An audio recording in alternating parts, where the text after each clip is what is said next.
to my countrymen, just to give you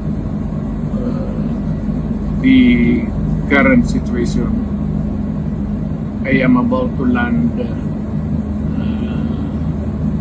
sa Hague. Galing ako Dubai.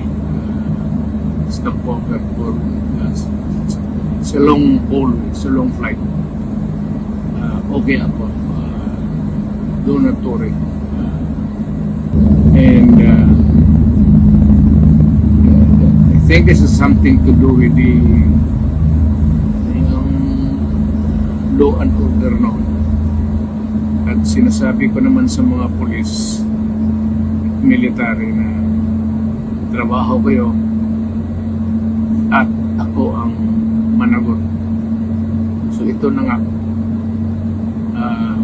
for all of the whatever happened in the past, ako na yung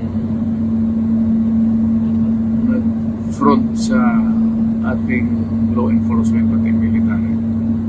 Sinabi ko na I will protect you and I will, ako ang managot sa lahat. This will be a long legal